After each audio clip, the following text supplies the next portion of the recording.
각 시대의 대쟁투 제20장 종교적 대각성 세계적 사명 재림이 가까웠다는 선포와 함께 종교적 대각성이 일어날 것이라는 사실이 요한계시록 14장의 첫째 천사의 기별에 예언되어 있다. 또 보니 다른 천사가 공중에 날아가는데 땅에 거하는 자들 곧 여러 나라와 족속과 방언과 백성에게 전할 영원한 복음을 가졌더라. 그가 큰 음성으로 가로되 하나님을 두려워하며 그에게 영광을 돌리라. 이는 그의 심판하실 시간이 이르렀음이니 하늘과 땅과 바다와 물들의 근원을 만드신 이를 경배하라 하더라. 한 천사가 이와 같은 경고를 전달하는 자가 된다는 사실은 참으로 그 의미가 깊다. 지혜로우신 하나님께서는 그 하늘의 사자의 순결과 영광과 능력을 통하여 그 기별로 말미암아 성취된 사업의 고상한 특성과 그 사업에 수반될 능력과 영광을 나타내시고자 하셨다. 또 한 천사가 공중에 날며 큰 음성으로 경고하되 땅에 거하는 자들 곧 여러 나라와 족속과 방언과 백성에게 전파하는 것은 이 운동의 신속성과 세계적인 범위를 분명히 알려준다. 그 기별 자체는 그 운동이 일어날 시기에 대하여 빛을 비추어 준다. 그 기별은 영원한 복음의 일부분이며 그것은 심판의 시작을 알려준다. 각 시대에 구원의 기별은 전파되어 왔다. 그러나 이 기별은 오직 말세에만 전해질 복음 기별의 일부분이다. 왜냐하면 심판의 때는 말세가 되어야 시작되기 때문이다. 예언은 심판의 때가 이르기까지 여러 가지 사건들이 계속적으로 일어날 것을 말하고 있다. 특히 다니엘서가 그 사실을 말해준다. 그러나 말세에 관련된 예언의 일부로서 다니엘은 그것을 간수하고 마지막 때까지 봉함하여 두라는 명령을 받았다. 그 때가 이르기 전에는 그 모든 예언의 성취에 기초를 둔 심판에 관한 기별은 하나도 선포될 수 없었다. 그러나 선지자 다니엘은 마지막 때가 되면 많은 사람이 빨리 왕래하며 지식이 더하리라고 기록하였다. 사도 바울은 그 당시에 그리스도의 재림이 있을 것으로 기대하지 말라고 교회에 경고하였다. 그는 먼저 배도하는 일이 있고 저 불법의 사람 곧 멸망의 아들이 나타나기 전에는 이르지 아니하리라고 말하였다. 큰 배도와 장기간에 걸친 불법의 사람의 전성시대가 그친 다음에야 비로소 주님의 재림을 기대할 수 있을 것이었다. 그런데 불법의 비밀, 멸망의 아들, 불법한 자라는 칭호를 가진 불법의 사람은 예언에 기록된 바와 같이 1260년 동안 최상권을 잡은 법왕권을 가리키고 있다. 그리고 1260년의 기간은 서기 1798년에 마쳤다. 그러므로 그리스도의 재림은 그 기간 이전에 있을 수 없었다. 바울은 1798년까지의 신약시대 전체를 그의 경고에 포함시키고 있다. 그리스도의 재림의 기별은 그 이후에 선포될 것이었다. 이런 기별은 과거에 전파된 일이 전혀 없다. 또한 바울도 그런 기별을 전한 일이 없었음을 우리는 알고 있다. 그는 형제들에게 주님의 재림이 먼 미래에 있을 것이라고 가르쳤다. 개혁자들도 그 기별을 전하지 아니하였다. 말틴 루터도 심판은 그 당시부터 약 300년 후에 있을 일이라고 하였다. 그런데 1798년 이후로 다니엘서가 개봉되고 예언의 지식은 증가되었으며 많은 사람이 심판이 가까웠다는 엄숙한 기별을 전하기 시작하였다. 16세기의 위대한 종교개혁처럼 재림운동도 각 그리스도 교국에서 동시에 일어났다. 유럽과 아메리카에서 믿음이 독실하고 기도의 생애를 사는 사람들이 예언을 연구하고 성경을 주의 깊게 연구하는 중에 만물의 마지막이 가까웠다는 확신을 얻게 되었다. 세계 각처에 있는 개별적인 그리스도교 단체들이 제각기 성경 연구만을 통해서 그리스도의 재림이 가까웠다는 큰 진리를 깨닫게 되었다. 요셉 볼프의 소년시대. 1821년 밀러가 심판의 때를 가리키는 예언의 해석을 한 지 3년 후에 세계의 선교사라고 불리는 요셉 볼프가 주님의 재림이 절박함을 선포하기 시작하였다. 볼프는 히브리인의 혈통을 받은 사람으로서 독일에서 출생하였다. 그의 아버지는 유대인의 랍비였다. 그는 어려서부터 그리스도교의 진리를 받아들였다. 그는 매우 어렸을 때에 그의 집에 경건한 히브리 사람들이 모여서 유대 민족의 희망과 기대와 오실 메시아의 영광과 이스라엘의 회복에 대하여 자세히 이야기하는 대화들을 부지런히 그리고 열렬한 마음으로 듣게 되었다. 어느 날 나사렛 예수님의 이야기를 듣고 그분이 누구인지 물었다.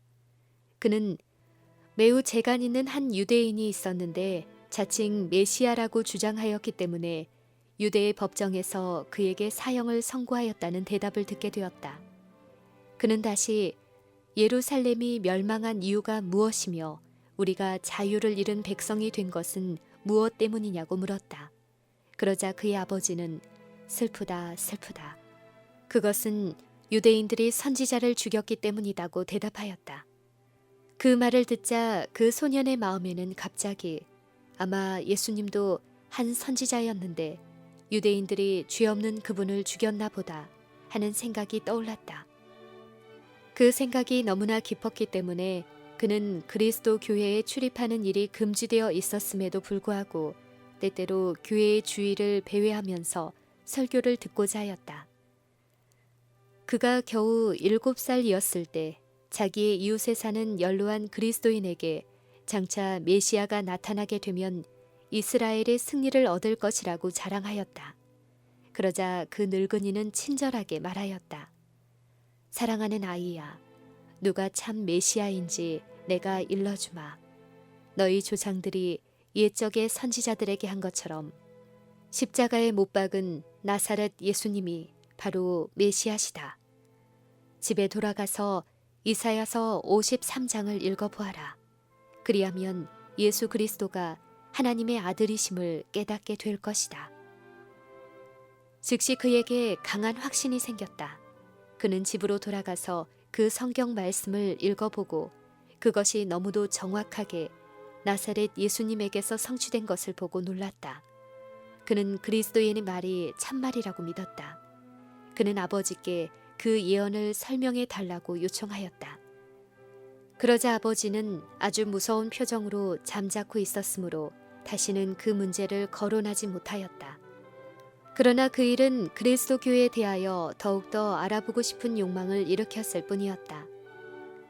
믿음에 들어온 때부터 외방 전도에 나서기까지 그가 얻고자 하는 지식을 이 유대인의 가정에서는 일부러 그에게서 차단시켰다. 그러나 그는 11살 때에 자기 아버지의 집을 떠나서 세상으로 나가 스스로의 힘으로 교육을 받는 한편 자기의 신앙과 평생의 사업을 택하게 되었다. 그는 한때 친척의 집에서 지냈으나 오래지 아니하여 배교자로서 축출당하였다. 그는 주머니에 돈 한 푼 없는 고독한 신세로 낯선 사람들 사이에서 살 길을 개척할 수밖에 없었다. 그는 각처로 돌아다니면서도 부지런히 공부를 계속하였고 히브리어를 가르쳐서 생계를 유지하였다. 그는 한 카톨릭 교사의 가마를 받아 로마교의 신앙을 받아들이게 되어 자기의 동족을 위하여 선교사가 되고자 목적을 세웠다. 몇 년 후에 그는 그 목적을 가지고 공부하고자 로마에 있는 프로파간다 대학으로 갔다. 거기서 그는 독자적인 사상과 솔직한 말 때문에 이단자란 비난을 받게 되었다. 그는 공공연하게 교회의 여러 가지 잘못을 공격하고 개혁의 필요성을 역설하였다. 비록 처음에는 법안교회 고승들에게 특별한 대우를 받았으나 얼마 후에는 로마에서 퇴거당하였다. 그는 교회의 감시 아래 이곳저곳으로 돌아다녔다. 마침내 그를 로마의 속박 밑에 복종시키는 것은 절대적으로 불가능하다는 사실이 확연해졌다. 그는 마침내 교정 불가능자라는 선고를 받고 자기가 원하는 대로 가도록 방임되었다. 그리하여 그는 영국으로 건너가서 개신교의 신앙을 받아들이고 성공회에 가입하였다. 2년간의 연구를 마친 다음 1821년에 그는 선교 사업을 시작하였다. 볼프는 강고를 많이 겪었으며 질고를 아는 자로서의 그리스도의 초림의 위대한 진리를 받아들인 한편 예언을 통하여 그리스도께서 영광과 권능으로 재림하실 것도 분명히 깨달았다. 그리하여 그는 자기의 동족들에게 나사렛 예수님이 바로 약속된 메시아심을 알려주고 그분의 초림은 인류의 죄를 대속하기 위하여 희생 제물로서 겸비하게 되신 것임을 지적해주는 한편 그분께서 왕으로 또한 구원자로 재림하실 것을 가르쳤다. 그는 다음과 같이 말하였다. 참된 메시아이신 나사렛 예수님, 손과 발이 찔리셨고 사지로 끌려가는 어린 양 같으셨던 그분, 슬픔에 처한 자요, 질고를 아는 자이셨던 그분, 홀이 유다를 떠나가고 법을 세우는 권세가 그의 발 사이에서 떠난 후에 초림하셨던 그분은 하늘의 구름을 타고 천사장의 나팔과 함께 재림하실 것이다. 그리하여 예수님께서는 감람산에 서시고 창세 후에 일단 아담이 맡았으나 잃어버린 그 통치권을 다시 받으시게 될 것이다. 그분께서는 온 땅의 왕이 되실 것이다. 피조물에 슬퍼하고 탄식하는 소리는 그치고 찬미와 감사의 노래만이 들리게 될 것이다. 예수께서 하늘 아버지의 영광으로 거룩한 천사들과 함께 오실 때 그리스도 안에서 죽은 자들이 먼저 일어날 것이다. 이것이 우리 그리스도인들이 첫째 부활이라고 부르는 것이다. 그때 동물계는 그 본성이 변하고 예수님께 순복할 것이다. 세계적 평화가 오게 될 것이다. 주님께서는 세상을 다시 보시고 심히 좋다고 말씀하실 것이다. 볼프와 재림 문제. 볼프는 재림이 박두하였다는 사실을 믿었다. 예언적 기간에 대한 그의 해석에 의하면 그 위대한 소원이 성취되는 날은 밀러가 지적한 바와 같이 불과 몇 년밖에 안 남았다. 그날과 그때는 아무도 모르나니 라는 성경 말씀을 가지고 재림의 임박성에 관하여 아무것도 알 수 없다고 주장하는 사람들에 대하여 볼프는 다음과 같이 대답하였다. 주님께서 과연 그날과 그때를 결코 알 수 없다고 말씀하셨는가? 주님께서는 마치 무화과 나무의 잎사귀가 나면 여름이 가까운 줄을 아는 것처럼 우리에게 재림의 절박함을 알려주기 위하여 때의 징조들을 주시지 아니하셨는가? 그리고 주님께서는 우리들로 하여금 다니엘서를 읽고 그것을 이해하라고 말씀하셨는데 우리가 그 기간은 결코 이해할 수 없을 것인가? 그리고 다니엘서에는 마지막 때까지 이 글을 봉함하라고 하였고 그때의 많은 사람이 빨리 왕래하며 지식이 더하리라고 기록되어 있지 않는가? 더욱이 우리 주님께서 그렇게 말씀하신 것은 결코 때가 가까움을 알 수 없다는 뜻이 아니고 다만 정확한 그날과 그때를 아무도 모른다는 뜻이다. 노아가 방주를 준비한 것처럼 우리로 하여금 재림을 준비하도록 때의 징조를 알 수 있게 하시고자 그분께서 말씀하신 것이다. 성경에 대한 통속적인 해석 방법과 잘못 해석하는 폐단에 대하여 볼프는 다음과 같이 기록하였다. 그리스도 교회의 대부분은 성경의 분명한 의미에서 벗어나서 불교도들의 환영적인 체계로 돌아섰다. 불교도들은 인류의 미래의 행복이 허공에 둥둥 떠다니는 것으로 구성될 것이라고 믿고 있다. 그들은 유대인이라는 말을 읽으면 이방인을 이해해야 하고 예루살렘이라고 하면 교회로 해석한다. 또 지상이라고 하면 공중으로 알고 주님의 재림이라고 하면 각 전도 사업 단체의 발전으로 알고 여호와의 집 산에 오른다고 하면 감리 교인들의 큰 총회처럼 해석한다. 볼프의 모험적 선교 활동 1821년부터 1845년까지 24년간 볼프는 넓은 범위에 걸쳐 여행하였다. 그는 아프리카의 이집트와 아비시니아, 아시아의 팔레스틴, 시리아, 페르시아, 보카라, 인도 등의 여러 나라를 순력하였다. 그리고 그는 북미 합중국도 방문하였는데 지나는 길에 세인트 헬레나 섬에서 전도하였다. 그는 1837년 8월에 뉴욕시에 도착하여 그 도시에서 설교하였다. 그 후에 다시 필라델피아시와 볼티모어시에서 설교하고 마지막으로 워싱턴시에까지 갔다. 거기서 그는 말하였다.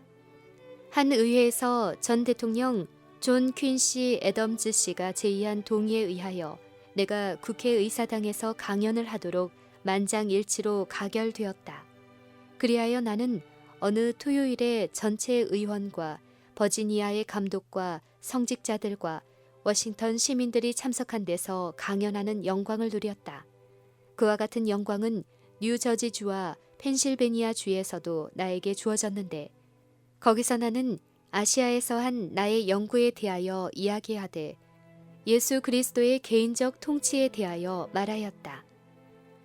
볼프 박사는 유럽의 어떤 권위의 보호도 받지 않고 많은 고난과 온갖 위험을 당하면서 대부분의 야만 나라들을 두루 다녔다. 그는 매를 맞기도 하고 줄이기도 하고 노예로 팔리기도 하였다. 그리고 그는 3번이나 사형 선고를 받았다. 도적들에게 포위를 당한 일도 있었고 기갈로 거의 죽을 뻔한 일도 있었다. 또 한 번은 몸에 지니고 있던 것을 모두 빼앗기고 걸어서 산을 넘어 수백 마일을 갈 수밖에 없었는데 얼굴에 눈을 맞으면서 얼음으로 덮인 땅을 맨발로 걸었기 때문에 발이 감각을 잃게 된 일도 있었다. 야만인과 호전적인 종족들에게 무장을 하지 않고 가는 것이 위험하다는 경고를 받게 되자 그는 다음과 같이 대답하였다. 무장하였다. 기도와 그리스도에 대한 열심과 하나님의 도우심에 대한 신뢰로서 무장하였다. 그는 나는 또한 마음에는 하나님과 이웃에 대한 사랑을 가지고 손에는 성경을 가지고 있다. 라고 말하였다. 그는 어디를 가든지 히브리어와 영어 성경을 가지고 갔다. 그 후에 그가 여행한 한 가지 경험에 대하여 말하였다. 나는 성경을 펴들었는데 책 속에 힘이 있어서 그것이 나를 붙들어 주는 것 같았다.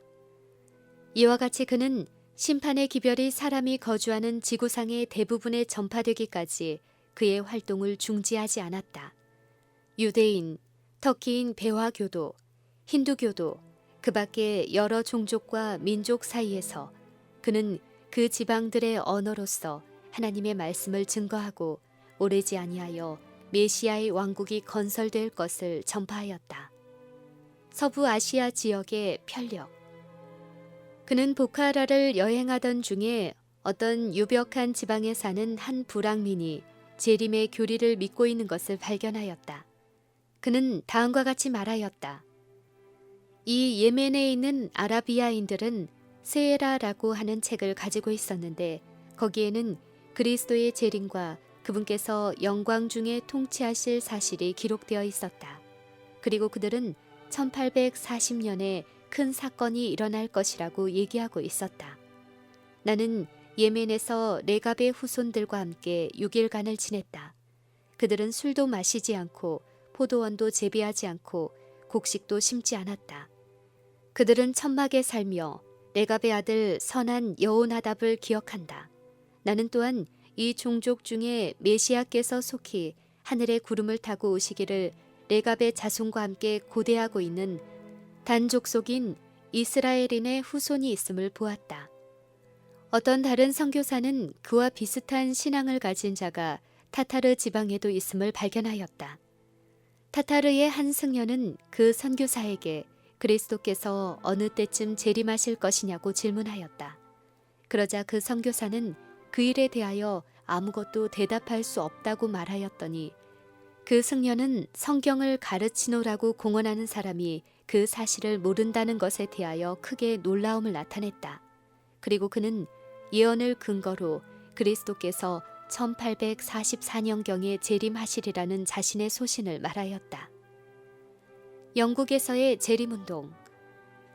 일찍이 영국에서는 1826년에 재림 기별이 전파되기 시작하였다. 이곳의 운동은 미국과 같이 그렇게 분명한 형태를 취하지는 않았다.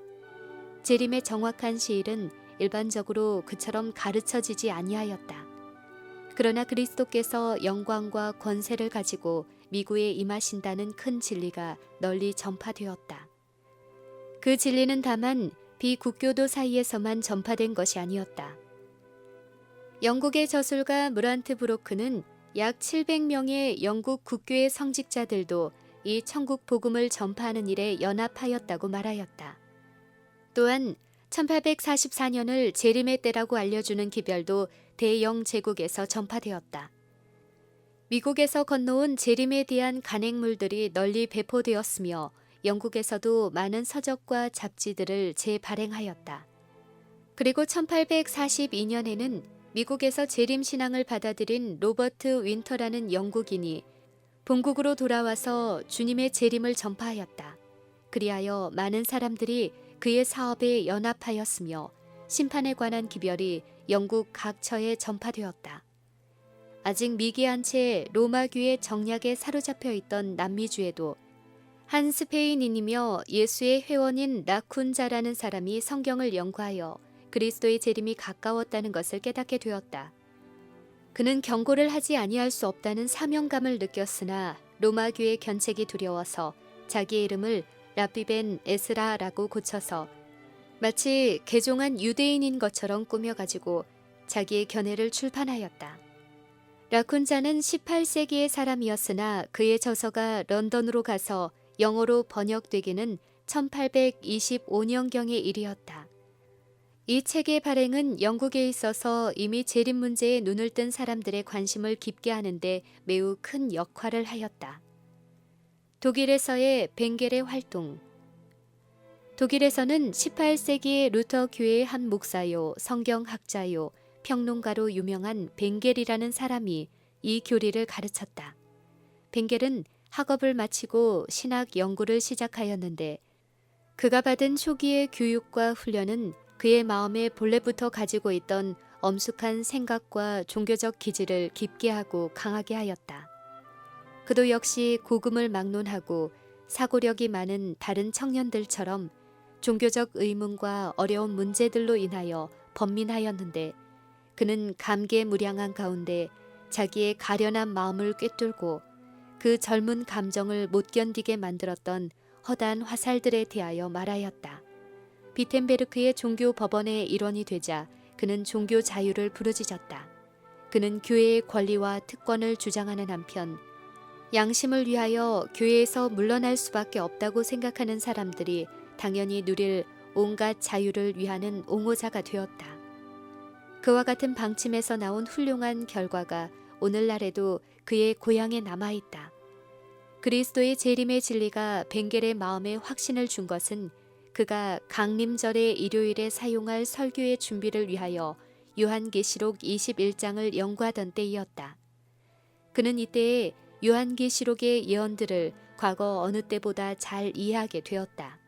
그는 그 예언에 나타난 광경이 너무도 중대하고 영광스럽다는 생각에 압도되어 한동안 그 문제에 대한 명상을 중지할 수밖에 없었다.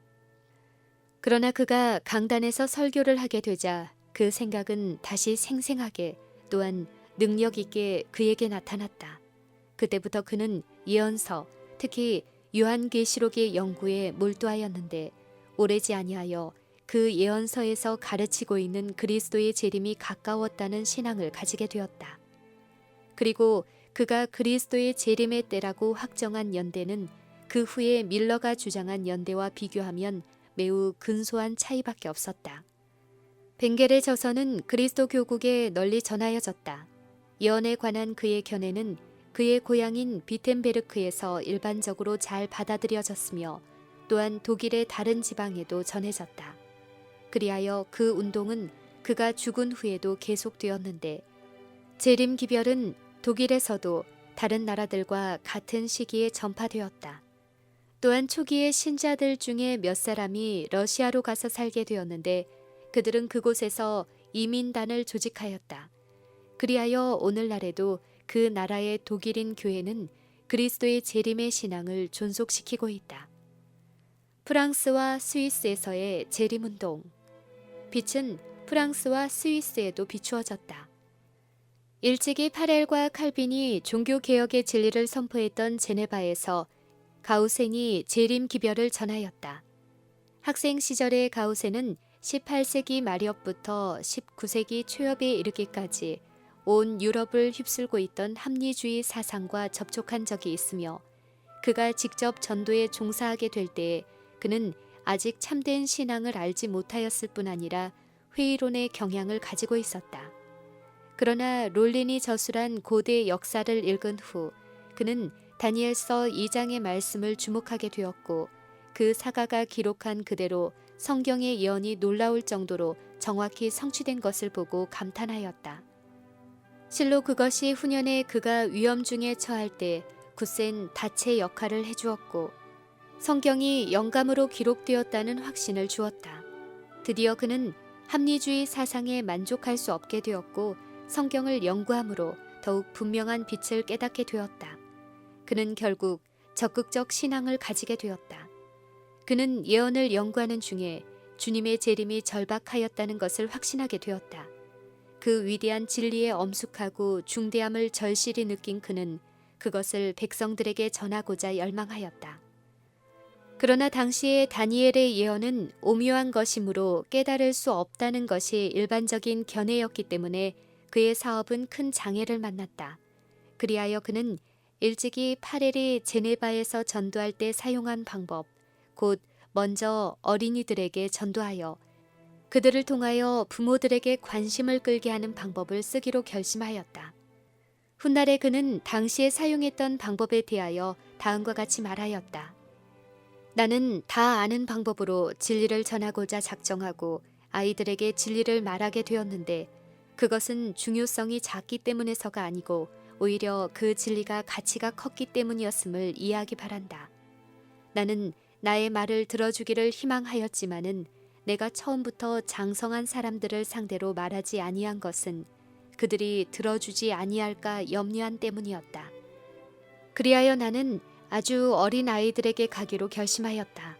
먼저 아이들을 청중으로 모으기로 하였고 그 청중의 수요가 많아지고 또 그들이 나의 말을 듣고 기뻐하고 흥미있게 문제를 이해하고 설명하기까지 되면 나는 미국의 그 다음 단계의 활동 분야가 전개될 것을 확신하였다. 그 다음에는 어른들이 참석하여 연구할 가치가 있다는 것을 깨닫게 될 것을 의심하지 않았다. 그렇게만 되면 이 일은 성공하게 된다. 그 활동은 성공하였다. 그가 아이들에게 말하고 있을 때에 어른들도 들으러 왔다. 그의 교회의 좌석들은 주의 깊게 경청하는 청중들로 만원이 되었다.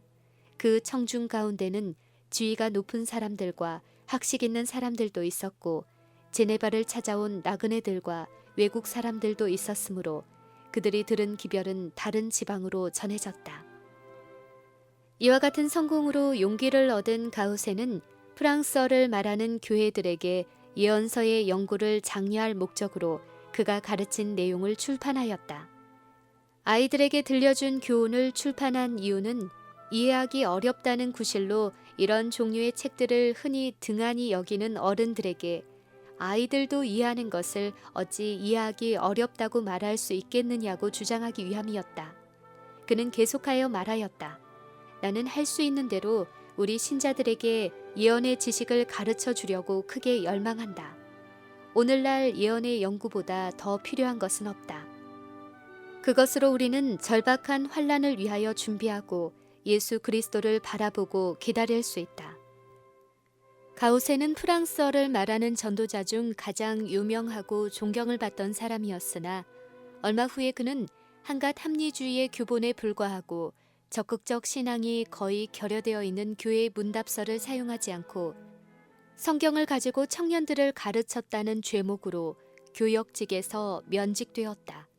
그 후에 그는 신학교의 교사가 되었는데 일요일에는 전도자로서 활동을 계속하여 아이들을 상대로 성경을 가르쳤다. 그가 저술한 예언에 관한 서적은 사람들의 마음에 많은 흥미를 일으켰다. 그는 교수의 위치에서 또는 인쇄물을 통하여 혹은 그가 가장 좋아하는 어린이들의 교사로서 여러 해 동안 계속적으로 넓은 범위에 걸쳐 큰 가마를 끼쳤다. 동시에 그는 많은 사람들의 마음을 주님의 재림이 가까움을 알려주는 예언의 연구에 집중시키는 역할을 하였다. 스칸디나비아에서의 어린이 설교. 재림 기별은 스칸디나비아에도 전파되어 큰 흥미를 일으켰다. 많은 사람들은 경박한 상태에서 각성하여 그들의 죄를 고백하고 그리스도의 이름으로 용서를 구하였다. 그러나 국교회의 성직자들은 이 운동을 반대하였다. 그들의 영향으로 기별을 전하던 몇 사람들이 투옥당하였다. 그러자 하나님께서는 이처럼 재림 기별을 전하던 사람들이 침묵하게 된 여러 곳에서 어린이들을 통하여 기적적으로 기별을 전하게 하셨다. 그들은 미성년자이므로 국법으로 처벌할 수가 없었기 때문에 마음 놓고 말할 수 있었다. 그 운동은 주로 하층 계급의 사람을 중심으로 진척되었는데 경고의 기별을 듣기 위하여 사람들이 모인 장소는 대개 노동자의 비천한 가정들이었다. 그리고 그 어린이 전도자들도 주로 가난한 집안의 자녀들이었다. 그들 가운데는 6세 내지 8세의 어린이들도 있었다. 그들은 생활을 통하여 그들이 구주를 사랑하고 하나님의 거룩한 명령을 순종하고자 노력하고 있다는 것을 증거하였는데 그들이 일상생활에서 나타내는 지혜와 재능에 있어서는 같은 나이의 다른 아이들과 별 다름이 없었다. 그러나 그들이 일단 사람들 앞에 서게 되면 그들이 가지고 있는 재능 이상의 힘이 그들을 감동시키고 있다는 것이 분명히 나타났다. 그 음성과 태도가 바뀌고 하나님을 두려워하며 그에게 영광을 돌리라. 이는 그의 심판하실 시간이 이르렀습니다. 라는 성경 말씀을 인용하여 심판의 경고를 할 때에는 엄숙한 능력으로 하였다. 또한 그들은 백성들의 죄를 책망하고 부도덕과 범죄를 정죄할 뿐 아니라 세속적인 것과 배도한 일을 꾸짖고 장차 임할 하나님의 진노에서 신속히 피하도록 준비하라고 청중들에게 엄숙히 경고하였다. 사람들은 그 말을 듣고 떨었다. 회개케 하는 하나님의 성령이 그들의 심령에 말씀하셨다. 그 결과로 많은 사람들이 깊은 흥미를 가지고 성경 연구를 다시 하게 되었고 방탕하고 부절제한 사람들이 생활을 개혁하였다. 또한 다른 사람들은 부정직한 행동을 고치는 한편 너무나 뚜렷한 업적들이 생기게 되므로 국교회의 성직자일지라도 어찌할 수 없이 이 운동에 하나님께서 같이 하신다는 것을 승인할 수밖에 없었다. 구주의 재림 기별을 스칸디나비아 여러 나라에 전파하는 것이 하나님의 뜻이었다. 그러므로 하나님께서는 당신의 종들의 소리가 잠잠하게 되자 당신의 사업을 성취하시기 위하여 어린 아이들에게 성령을 부어주셔서 일하게 하셨다. 일찍이 예수님께서 당신을 다윗의 자손이라고 부르면서 종려나무 가지를 흔들고 환호성을 올리는 많은 무리를 거느리고 예루살렘 가까이 이르셨을 때 질투심이 많은 바리새인들은 그분에게 그들을 잠잠하게 하라고 요구하였다. 그때 예수님께서는 그 모든 일이 예언의 성취이므로 만일 그들이 잠잠할 것 같으면 돌들이 소리 지르리라고 대답하셨다. 백성들은 제사장들과 관원들의 위협에 눌려서 예루살렘의 성문에 이르자 그들이 즐겁게 외치던 소리를 그쳤다. 그때 그 성전 뜰에 있던 어린 아이들이 바로 어른들이 멈추었던 그 노래를 부르고 종려나무 가지를 흔들면서 다윗의 자손이여 호산나 라고 부르짖었다. 그때 바리새인들은 매우 노하여 예수님께 저희의 하는 말을 듣느뇨 라고 말하였다. 예수님께서는 그렇다. 어린아기와 젖먹이들의 입에서 나오는 찬미를 온전하게 하셨나이다 함을 너희가 읽어본 일이 없느냐 라고 대답하셨다. 하나님께서는 그리스도의 초림 시에 어린 아이들을 통하여 일하셨던 것처럼 당신의 재림의 기별을 전하는 일에 있어서도 어린 아이들을 통하여 일하셨다.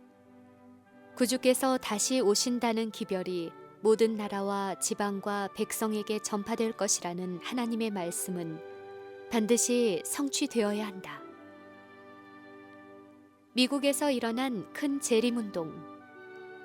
윌리엄 밀러와 그의 동역자들에게 미국에서 경고의 기별을 전하도록 사명이 주어졌다. 그리하여 그 나라는 위대한 재림운동의 중심지가 되었다.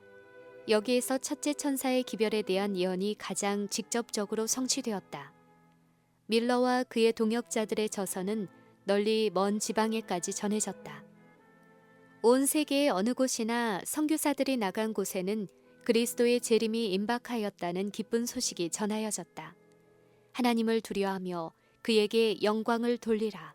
이는 그의 심판하실 시간이 이르렀음이라는 영원한 복음의 기별은 멀리 그리고 널리 전파되었다. 1844년 봄에 그리스도의 재림이 있을 것으로 지적해 주는 듯이 보였던 예언의 증거는 백성들의 마음에 깊은 감명을 주었다. 그 기별은 이 주에서 저 주로 전파됨에 따라 어디서나 큰 흥미를 일으켰다.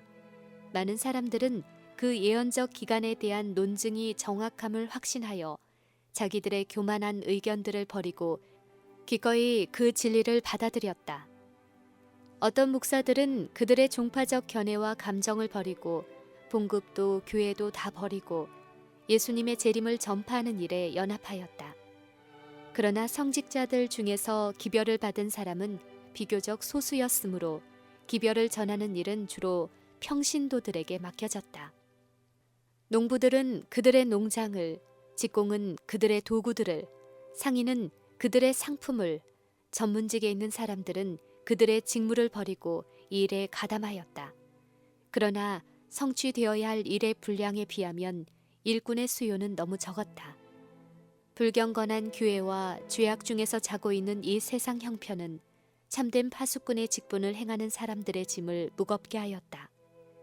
그러나 그들은 사람들을 회개시켜 구원으로 인도하기 위하여 환난과 궁핍과 고난을 참았다. 사단의 반대를 받을지라도 그 사업은 꾸준히 앞으로 나아갔고 무수한 사람들이 재림의 진리를 받아들이게 되었다. 도처에서 엄숙한 증거의 소리가 들렸고 죄인들을 경고하고 세상 사람들과 교인들에게 다같이 장차올 진노를 피하라는 경고가 주어졌다. 전도자들은 그리스도의 선구자 침례 요한처럼 나무 뿌리에 도끼를 놓고 회개에 합당한 열매를 맺으라고 권고하였다. 그들의 감동적인 호소는 일반 강단에서 전해지는 평화와 안전을 보증하는 설교와는 현저한 대조를 이루었다. 그리하여 복음을 전한 곳에서는 어디서나 사람들이 감동을 받았다. 단순하고 직접적인 성경 말씀의 증언은 성령의 능력으로 사람들의 마음에 새겨졌고 도저히 항거할 수 없는 확신을 가져다 주었다. 신앙인이라고 공언하던 사람들이 거짓된 안일 상태에서 일어나게 되었다. 그들은 자기들의 타락, 속화, 불신, 자존심, 이기심들을 깨달았다. 많은 사람들이 회개하고 겸손한 마음으로 주님을 찾았다. 그들은 지금까지 오랫동안 세상에 두었던 애정을 하늘에 두게 되었다. 하나님의 성령께서 그들에게 임하셨으며 그들은 부드럽고 순종하는 마음으로 하나님을 두려워하며 그에게 영광을 돌리라. 이는 그의 심판하실 시간이 이르렀다는 기별을 전하는 일에 동참하였다. 죄인들은 울면서 내가 어떻게 하여야 구원을 얻으리이까? 라고 질문하였다. 부정직한 생애를 하여온 사람들은 자기들이 입힌 손해를 보상하고자 열망하였다. 그리스도 안에서 화평을 발견한 사람들은 그 축복을 다른 사람들에게 나누어 주기를 원하였다. 부모의 마음은 그 자녀에게로, 자녀의 마음은 그 부모에게로 돌아갔다. 자존심과 장벽은 없어졌다. 진심으로 죄를 고백하였고 가족들은 모두 가장 가깝고 가장 사랑하는 사람을 구원하기 위하여 노력하였다. 이따금 가장 열렬하게 다른 사람을 위하여 기도하는 소리가 들렸다. 어디서나 통회하는 마음으로 하나님께 탄원하는 사람들이 있었다. 많은 사람들은 자기들의 죄가 사함을 받았다는 확증을 얻기 위하여 또한 그들의 친척과 이웃 사람들을 회개시키고자 밤을 새우면서 기도의 씨름을 하였다. 각계 각층의 사람들이 재림 신도의 회집에 모여왔다. 빈부 규천을 막론하고 여러 가지 동기에서 각기 재림에 대한 교리를 듣고자 갈망하였다. 주님께서는 당신의 종들이 그들의 신앙의 이유를 설명하는 동안 반대의 정신이 일어나지 않도록 막으셨다. 때때로 사용되는 도구는 연약하였다. 그러나 하나님의 성령께서 당신의 진리에 권능을 더하셨다. 그런 집회에는 천사들의 임재를 느낄 수 있었으며 신자들이 날마다 많이 증가되었다. 그리스도께서 속히 재림하실 것에 대한 증거가 반복 설명될 때에 많은 군중들은 숨소리를 죽이고 그 엄숙한 말씀에 귀를 기울였다. 하늘과 땅이 가까워진 것처럼 느껴졌다. 하늘의 권능을 청년과 중년과 노년들이 모두 느끼게 되었다. 많은 사람들은 입으로 찬송하면서 자기 집으로 돌아갔고 그 기쁜 소리는 조용한 밤하늘에 울려 퍼졌다. 그런 회집에 참석했던 사람들은 그 감명 깊은 광경을 영원히 잊을 수 없었다. 재림운동에 대한 무고. 그리스도께서 재림하실 분명한 날짜를 선포하게 되자 강단에서 설교하는 목사들로부터 가장 무례하고 하나님을 대적하는 죄인들에 이르기까지 각 계층의 많은 사람들의 큰 반대를 불러일으켰다. 먼저 이것을 알지니 말세에 기롱하는 자들이 와서 자기의 정욕을 조차 행하며 기롱하여 가로되 주의 강림하신다는 약속이 어디 있느뇨. 조상들이 잔 후로부터 만물이 처음 창조할 때와 같이 그냥 있다고 한 예언의 말씀이 여기에서 성취되었다.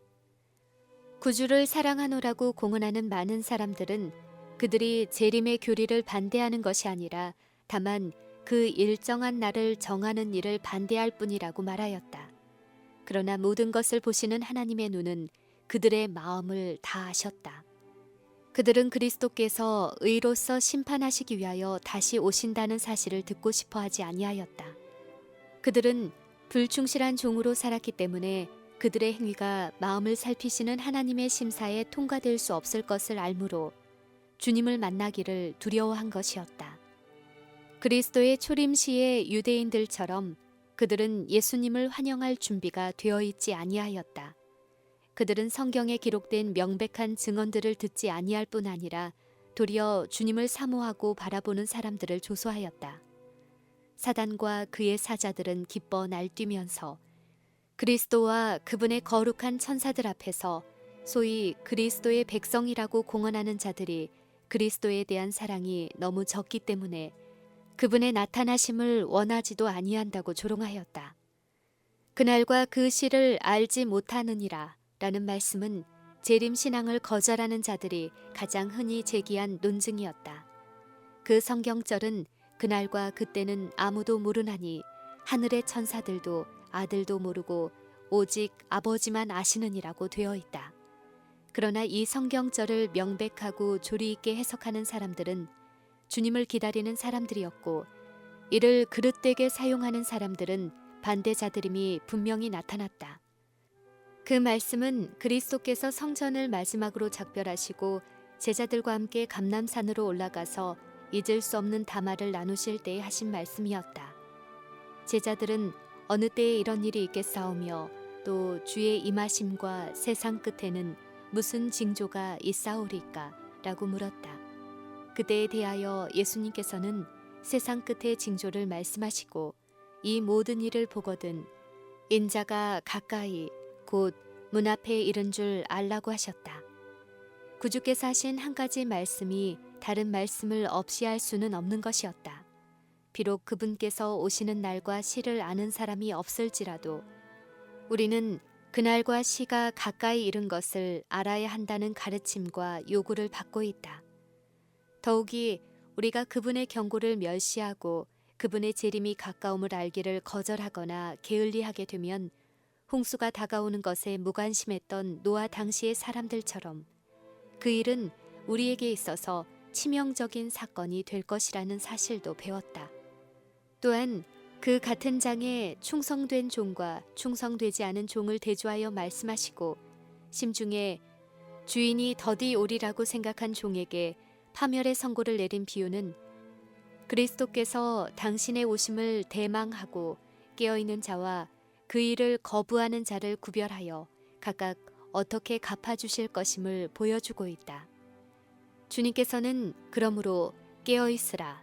주인이 올 때에 그 종에 이렇게 하는 것을 보면 그 종이 복이 있으리로다. 만일 일 깨지 아니하면 내가 도적같이 이르리니 어느 시에 내게 임할는지 내가 알지 못하리라고 말씀하신다. 재림신앙과 일반 그리스도 교회. 바울은 주님의 재림을 갑자기 맞이할 부류에 대하여 다음과 같이 말하였다. 주의 날이 밤에 도적같이 이를 줄을 너희 자신이 자세히 알미라. 저희가 평안하다 안전하다 할 그때에 멸망이 호련히 저희에게 이르리니 결단코 피하지 못하리라.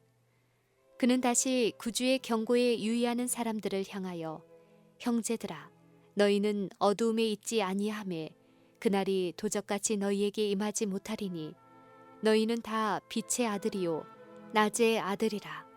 우리가 밤이나 어두움에 속하지 아니하나니 라고 말하였다.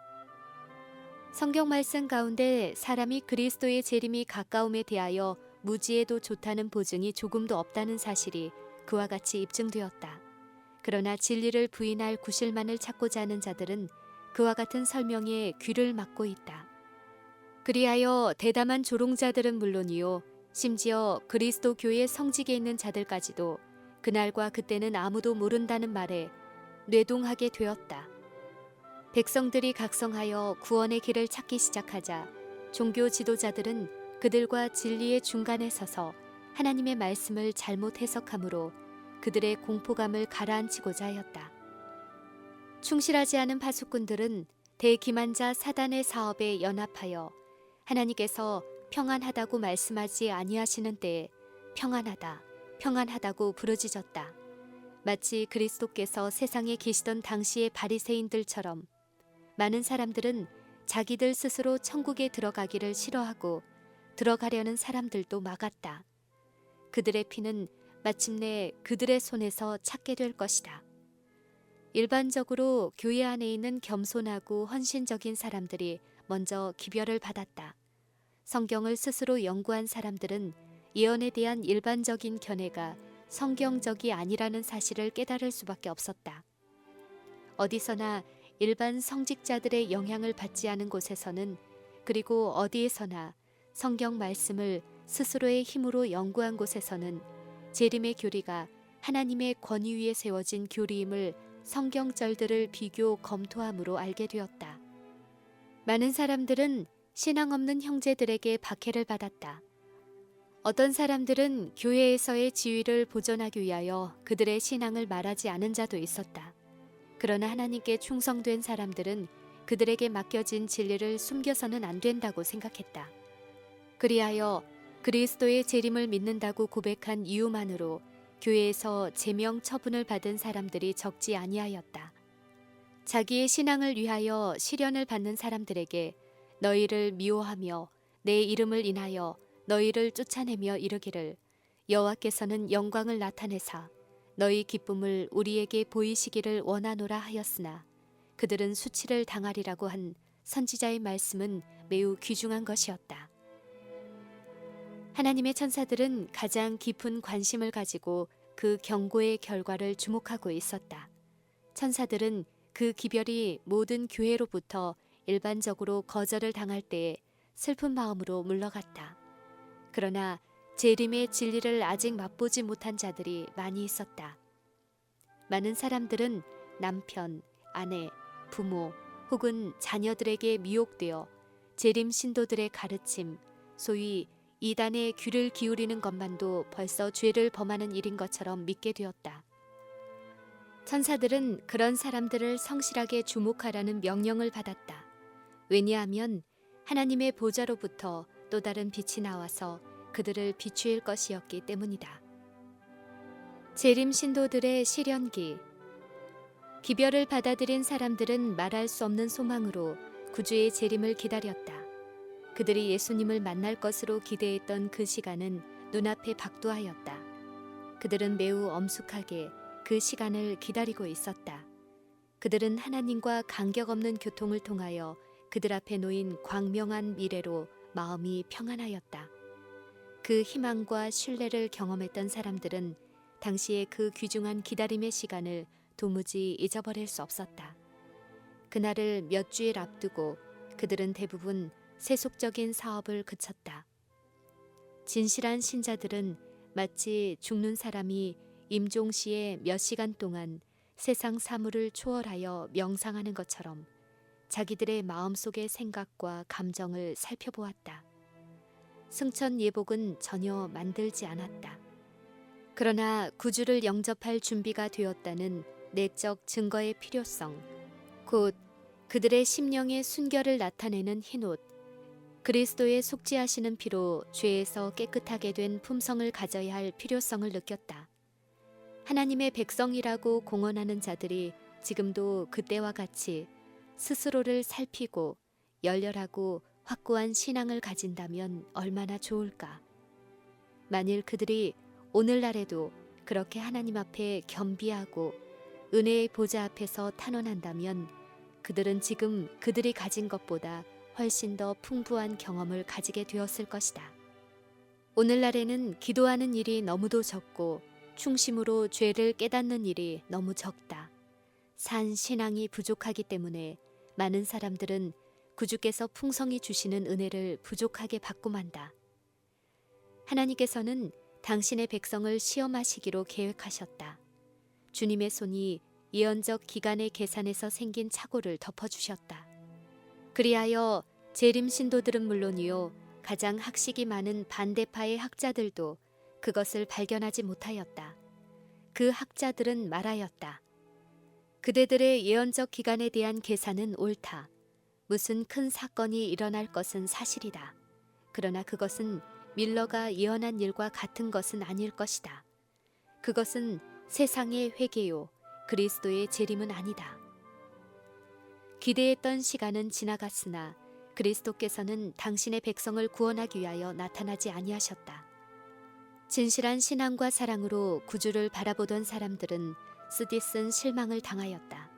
그럼에도 불구하고 하나님의 목적은 성취되고 있었다. 하나님께서는 소위 재림을 기다리노라고 공언하는 사람들의 마음을 시험하고 계셨다. 그들 중에 많은 사람은 공포 이외에 아무 다른 동기가 없었다. 그들의 신앙 고백은 그들 자신의 마음이나 생활에 아무런 영향을 끼치지 못하였다. 기대했던 사건이 일어나지 않게 되자 그들은 실망하지 않노라고 말했다. 그들은 그리스도께서 재림하시리라고 믿지 않았다고 말하였다. 그들은 참 신자들의 슬픔을 조롱하는 첫째 무리에 속하였다. 그러나 예수님과 모든 청군들은 시련을 당하였으나 충실한 자들, 실망을 당하여 고민하는 자들을 사랑과 동정심을 가지고 주목하셨다. 만일 눈에 보이는 세계와 보이지 않는 세계를 가리우고 있는 휘장을 걷어버릴 수 있었다면 천사들이 굳게 선 이 무리들에게 가까이 가서 사단의 화살로부터 그들을 보호하고 있는 광경을 볼 수 있었을 것이다.